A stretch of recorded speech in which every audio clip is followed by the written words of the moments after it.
Waalaikumsalam. Apa kabar anak-anak? Alhamdulillah, luar biasa. Allahu Akbar. Masih semangat hari ini? Masih, Bu. Alhamdulillah kalau masih semangat. Sebelum kita memulai pembelajaran hari ini, kita berdoa terlebih dahulu. Ketua kelas pimpin doa. Berdoa mulai. Bismillahirrahmanirrahim.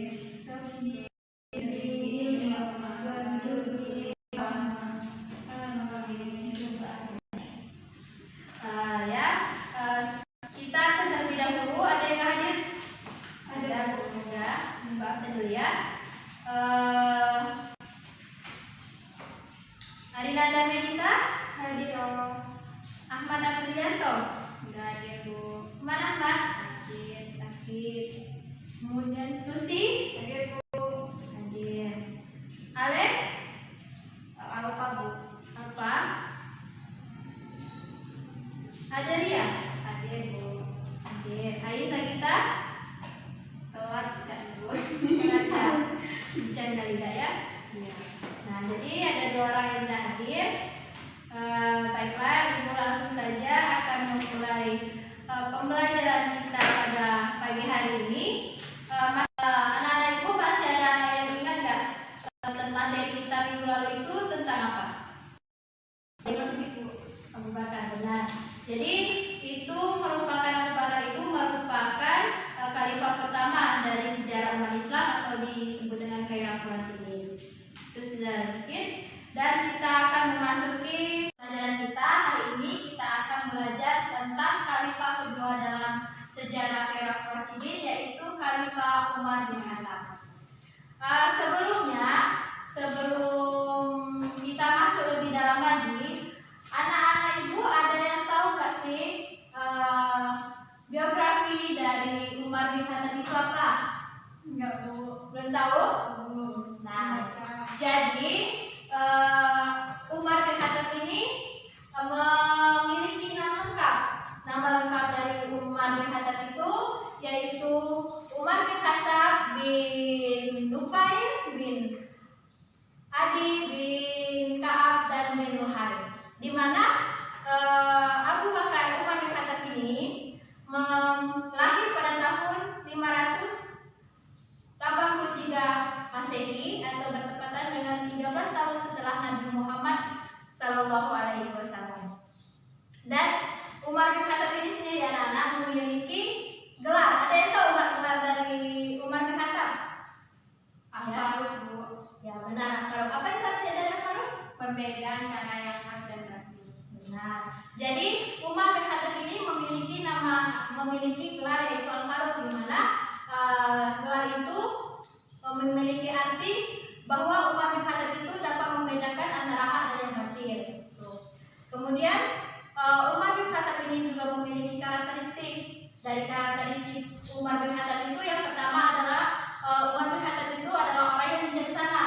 Kemudian Umar bin Khattab itu juga orang yang tegas, dan Umar itu apabila berbicara, Umar itu misalnya dia berbicara, maka pembicaraannya itu bagus, seperti itu argumentasi, misalnya dia menyampaikan argumentasi atau pendapat juga kokoh dan benar, seperti itu. Dan yang satu lagi, setiap kali Umar bin Khattab itu ingin bermusyawarah, ingin menyampaikan sesuatu, maka Umar bin Khattab itu selalu bermusyawarah kepada para sahabat-sahabatnya. Itu secara sedikit tentang Umar bin Khattab. Kemudian sebelum Umar bin Khattab itu masuk Islam. Nah, di mana sebelum Nabi Umar bin Khattab itu masuk Islam itu, Umar bin Khattab ini sendiri merupakan orang yang pertama sekali atau orang yang menentang ajaran Islam, yang menentang ajaran-ajaran yang disampaikan oleh Rasulullah, menentang secara keras. Namun secara kelama-lamaan dengan adanya penyampaian ataupun dia mendengar adiknya sendiri membaca Al-Quran, maka tersentaklah hati Umar bin Khattab ini, dan akhirnya Umar bin Khattab pun masuk Islam. Begitu. Dan secara berangsur-angsur Nabi Muhammad Umar bin Khattab ini selalu melakukan ekspedisi dan membantu Abu Bakar itu dalam perluasan wilayah kekuasaan Islam.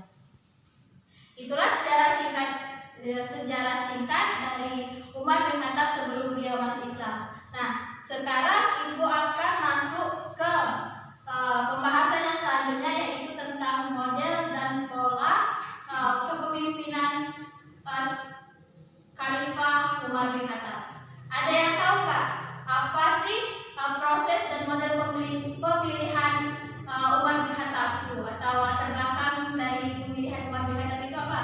Saya Bu. Ya, dilihat silakan. Ditunjuk langsung oleh Abu Bakar As-Siddiq. Benar. Jadi latar belakang dari pemilihan Umar bin Khattab ini yang pertama yaitu didasari langsung oleh Abu Bakar As-Siddiq, di mana pada saat itu Abu Bakar As-Siddiq itu kan melihat pada masa itu sudah banyak peperangan yang terjadi, kemudian terjadi peperangan yang besar. Nah, dengan dia melihat hal itu, maka Umar atau Abu Bakar As-Siddiq ini sendiri khawatir apabila tidak ada pengganti setelah beliau, maka kekuasaan umat Islam itu atau umat Islam itu akan terpecah belah.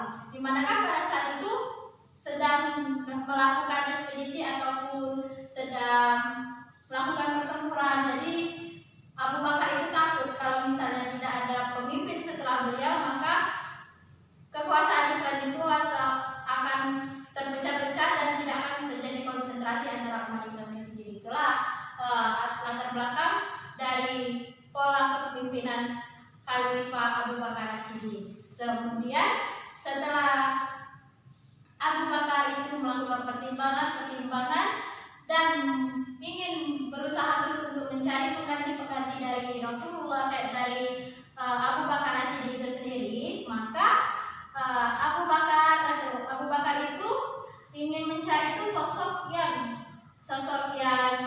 pemberani, kemudian cerdas, kemudian juga jujur, dan semuanya itu tertuju kepada Khalifah Abu Bakar Umar bin Khattab itu sendiri.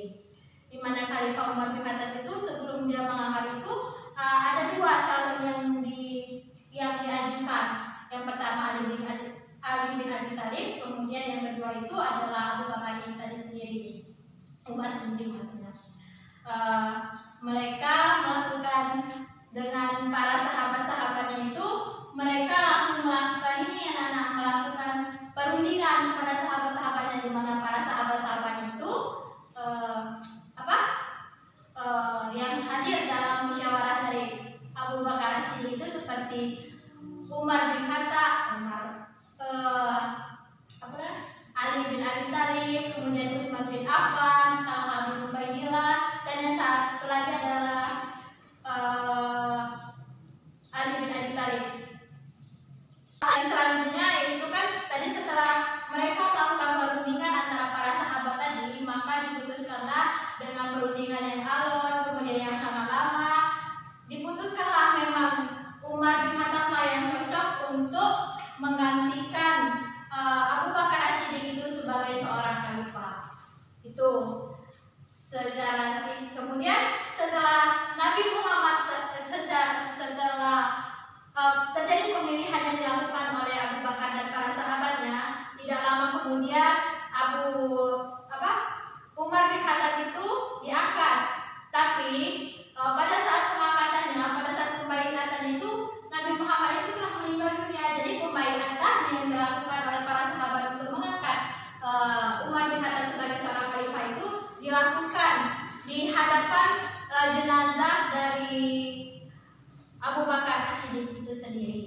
Nah, dari penjelasan Ibu yang pertama ini tentang pola dan proses kepemimpinan dari Umar bin Khattab ini, apakah anak-anak Ibu ini ada yang masih belum paham tentang materi yang Ibu sampaikan, atau ada yang ini yang mau ditanyakan?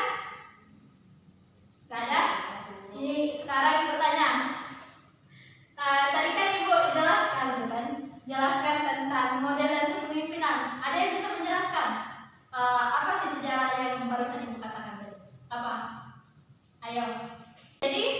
tadi sejarah ataupun pola dan kepemimpinan dari Umar bin Khattab. Ada yang bisa menjelaskan lagi apa itu tadi? Pola kepemimpinan dari latar belakang dari pemilihan Umar bin Khattab. Ayo, ayo ada yang tahu, silakan. Jadinya pengiriman pasukan dalam bangsa dan pasukan muslimin melawan pasukan Persia dan Romawi. Yang kemudian itu memiliki keinginan untuk menggantikan Umar bin Khattab sebagai khalifah dan juga menyampaikannya kepada khalayak ramai. Dan juga diangkat pada 23 Hijriah atau 634 Masehi. Ya benar. Jadi itulah sedikit tadi kan tentang proses dan pemilihan itu, bahwa dia itu secara langsung ditunjuk oleh Abu Bakar As-Siddiq menjadi seorang khalifah, bukan dari niat dari Umar itu, bukan, tetapi dari pemilihan langsung dari Abu Bakar As-Siddiq. Nah, kalau misalnya sudah sampai sini paham Ibu sampaikan? Insya Allah paham Bu. Nah, kalau paham, Ibu akan lanjutkan ke materi yang kedua, yaitu tentang pola kepemimpinan Umar bin Khattab. Nah, setelah Umar bin Khattab itu menjadi seorang khalifah, maka ada pola dari kepemimpinan Umar bin Khattab ini sendiri. Nah, ada yang tahu nggak sih pola kepemimpinan dari Umar itu sebelum penjelasan? Jangan ngerti? Saya Bu. Ya, silakan. Cuma ada di situ. Ada nanda? Ini memberikan khalif dan jabatan tinggi pasukan Islam. Alasan mengapa memberikan itu yaitu diberhentikan adanya kecenderungan tentang Islam dan juga menariknya kepada panglima. Kemudian itu Umar menunjuk Ubaidillah bin Jarrah, yaitu pergantian ini untuk dilakukan pada saat pertempuran tentang Islam dengan pasukan Romawi. Jadi pola kepemimpinan Umar bin Khattab ini sebenarnya sama dengan Abu Bakar As-Siddiq, cuma perbedaannya di pola kepemimpinan Umar ini bahwa dia itu menggantikan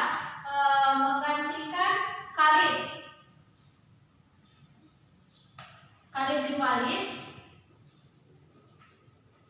Nah, dari jabatannya yaitu seorang panglima, ya, panglima perang.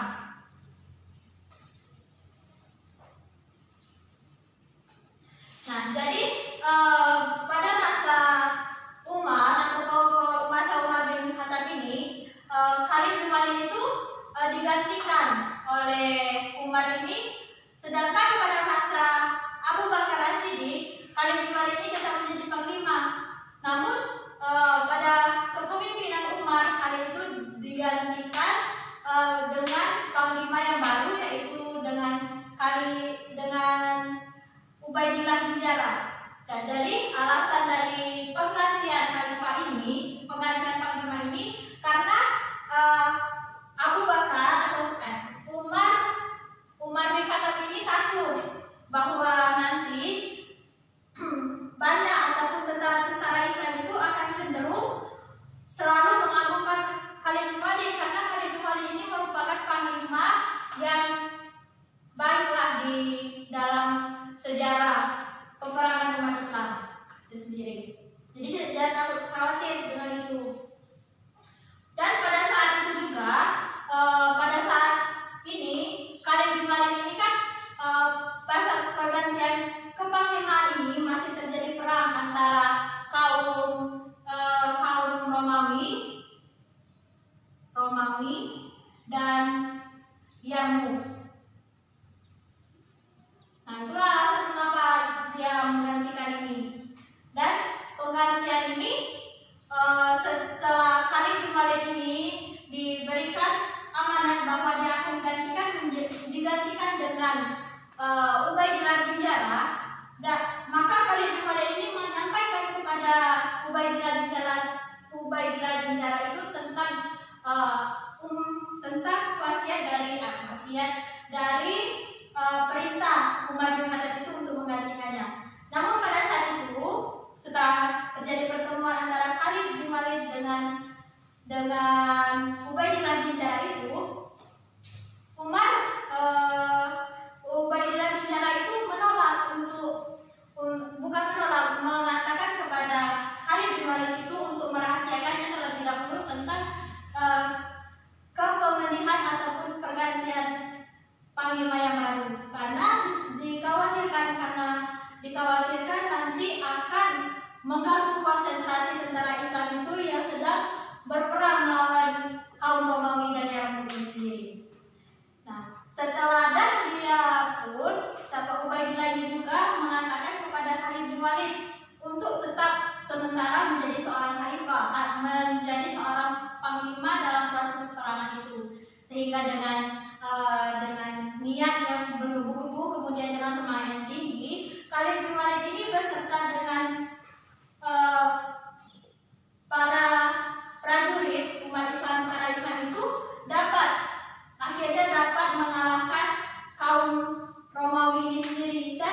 Dan padahal jika kita lihat di sana, kaum Romawi itu memiliki tentara-tentara yang banyak, menggunakan kuda-kuda yang banyak, tapi pas dalam peperangan itu umat Islam dan Khalid bin Walid itu dapat menghancurkan semuanya, dan banyak juga pasukan Romawi ini yang meninggal dunia itu sendiri. Jadi dari peperangan ini ada seorang ini yang mengatakan Ibnu Tanmin, kalau salah ini, yang mengatakan bahwa kaum Romawi yang terbunuh itu sudah mencapai 200.000 orang yang meninggal dunia dari peperangan yang dilakukan oleh Khalid bin Walid berserta dengan para tentara-tentara Islam. Jadi dengan tekad yang kuat inilah umat Islam pada masa itu memiliki kemajuan yang gemilang pada proses kepemimpinan Umar bin Khattab ini sendiri. Itu dengan strategi utama dari perluasan dari kepemimpinan Umar ini adalah untuk apa? Yang tahu strategi utama dari Umar bin Khattab ini apa? Aduh, yang tahu? Tidak dia tahu? Tidak. Jadi apa? Tidak ada? Yo, nggak ada. Boleh lihat bukunya dulu. Itu di buku ada loh. Strategi Umar lebih menitik beratkan kepada perluasan kekuasaan Islam. Ya benar. Jadi dalam proses kepemimpinan Umar bin Khattab ini, jadi Umar bin Khattab itu lebih mementingkan strateginya adalah untuk memperluas negara-negara kekuasaan Islam itu sendiri. Jadi sudah banyak ini perluasan yang dilakukan oleh Umar bin Khattab, mulai dari Tripoli di Afrika Utara, kemudian ke Persia, kemudian ke Yaman Selatan, dan masih banyak lagi perluasan yang dilakukan oleh Umar bin Khattab. Itu sejarah sih, dan itu adalah proses dari kepemimpinan dari Umar bin Khattab. Sampai di sini ada yang masih belum ngerti tentang penjelasan yang Ibu sampaikan? Mengerti kalian ngantuk ya? Iya Bu. Jangan ngantuk, masih pagi loh. Coba lihat lagi bukunya ya. Kemudian Pola kepemimpinan itu dalam waktu berapa tahun Bu? Jadi pola kepemimpinan yang dilakukan oleh Umar bin Khattab ini dilakukan selama 10 tahun 11 bulan 10 tahun 6 bulan. Itu pola kepemimpinan ataupun yang dilakukan oleh Umar bin Khattab. Sekarang yang selanjutnya yaitu tentang kebijakan dari Umar bin Khattab. Ada yang tahu seperti itu? Siapa yang tahu tentang apa saja sih kebijakan yang dilakukan Umar bin Khattab semasa kepemimpinannya menjadi seorang khalifah? Saya Bu. Ya, silakan dengan Anda. Apa? Pertama itu ada perluasan dan pengelolaan wilayah. Ya. Yang kedua itu ada pengelolaan kas negara. Dan yang ketiga itu penataan birokrasi pemerintahan. Dan yang terakhir itu ada pemberlakuan istihad serta perbuatan kawinan hijriah. Ya, benar. Jadi itulah beberapa kebijakan-kebijakan yang dilakukan oleh Umar bin Khattab semasa ia menjadi khalifah. Yang pertama tadi yang melakukan perluasan, kemudian membuat kalender hijriah, memperlakukan ijtihad, di mana ijtihad dalam ijtihad itu ada yang terkenal. Ijtihad apa? Kalau Susi, kalau membaca ijtihad yang terkenal itu yang pertama menghapus pembagian ganimah atau harta rampasan perang. Yang kedua memberi gaji imam dan muadzin. Yang ketiga melaksanakan sholat tarawih berjamaah. Dan yang terakhir menghapus zakat bagi para ulama. Ya, benar. Jadi itulah anak-anak sedikit ijtihad yang paling terkenal dalam masa pemerintahan Umar bin Khattab. Yang pertama menghapus hadis rampasan perang, kemudian memberikannya ke Baitul Mal, kemudian yang kedua yaitu melakukan ataupun membayar gaji muazin dan imam. Kemudian yang selanjutnya adalah memperlakukan ataupun menghapus hukum potong tangan bagi pencuri-pencuri yang melakukan itu untuk kebutuhannya sehari-hari. Itu dari beberapa kebijakan yang dilakukan semasa Umar bin Khattab. Dan yang terakhir adalah tentang kematian dari Umar bin Khattab. Ayo, siapa yang tahu tentang apa latar belakang terjadinya kematian dari Umar bin Khattab? Saya Bu. Ya, silakan Adelia, Pak. Disebabkan meninggalnya Khalifah Umar bin Khattab karena tikaman Abu Lulua budak. Ya. Apa? Saya Bu. Ya, dan Nada. Disebabkan meninggalnya Khalifah Umar bin Khattab itu yaitu dikarenakan di taman Abdullah budak Mughirah bin Syu'bah ketika menghina umat Islam ketika sholat subuh. Ya, jadi benar yang dikatakan saudari Arinanda bahwa latar belakang dari kematian dan Umar bin Khattab itu adalah tikaman dari Abu Lu'ab dan yang merupakan bunda Abu Mughirah, dan Umar bin Khattab itu meninggal pada saat beliau sedang mengimami umat Islam itu sholat subuh itu. Dan jika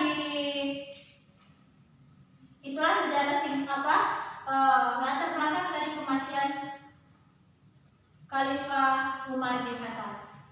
Nah, itulah bahasan materi kita pada hari ini dari awal sampai akhir. Dengan penjelasan Ibu yang Ibu sampaikan, apakah anak-anak Ibu sudah paham semuanya dengan materi yang Ibu sampaikan? Sudah? Ya. Kalau kalian sudah paham, Ibu punya buku ini? Kalian sudah paham, Ibu akan membagikan kalian kelompok untuk minggu depan. Kita bahas tentang Khalifah ketiga itu Umar bin Utsman bin Affan. Ibu akan membagi kalian kelompok 4 kelompok untuk membahas ini. Kita bagi hitungan saja ya, dimulai dari Arinanda. Tuh, nanti urutannya sama, itulah kelompoknya masing-masing. 1, 2, 3, Ya, 4, 5. 1,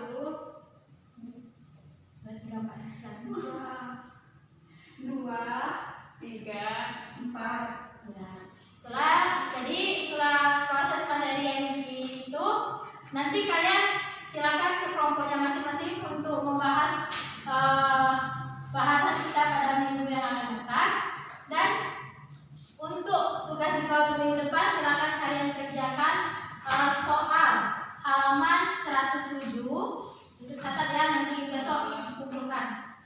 Halaman 107 yang bagian A dan bagian B. Yang bagian A nya untuk pilihan gandanya cukup tulis